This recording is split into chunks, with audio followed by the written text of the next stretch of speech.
Poštovane kolegice i kolege, dobrodošli u vodič kroz digitalni alat Google. Ovaj digitalni alat služi za izradu dijagrama u obliku umnih mapa ili konceptualnih mapa. Kako biste mu pristupili, posjetite ovu web adresu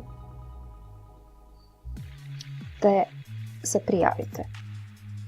Prijaviti se možete pomoću svog Gmail računa.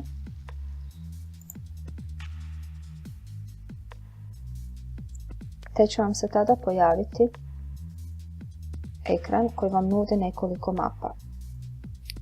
Jedna mapa će sadržavati one dijagrame koje ste vi izradili.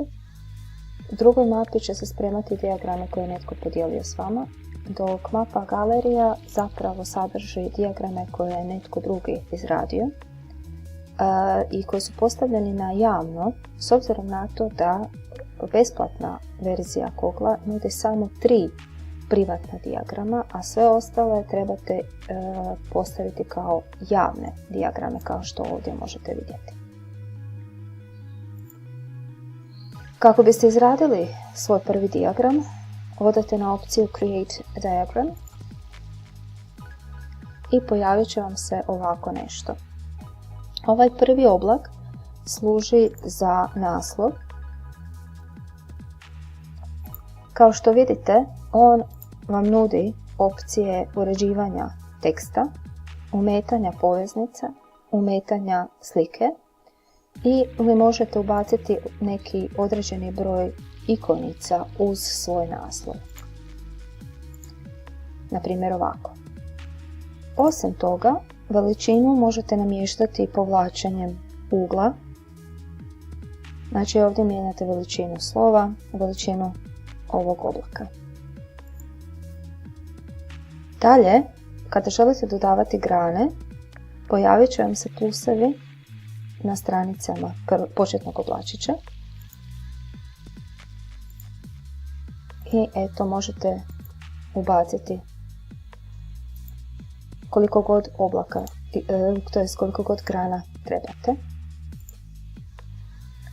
Osim toga, na oblak Click to Edit možete unijeti naslove pojedine grane, odnosno one pojmove koje želite staviti. Njih možete uređivati jednako kao što ste i početni oblačić uređivali.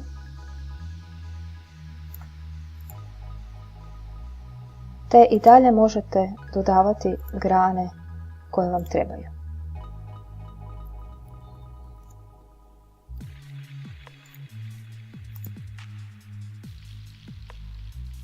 Ove grane možete dalje računati u podgrane,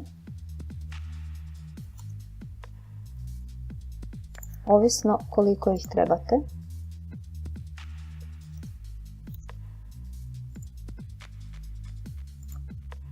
Znači, klikom na plus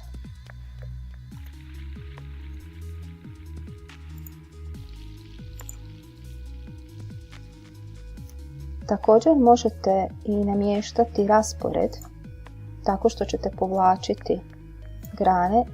Ukoliko ćete imati više teksta pa vam treba više prostora, možete produživati grane.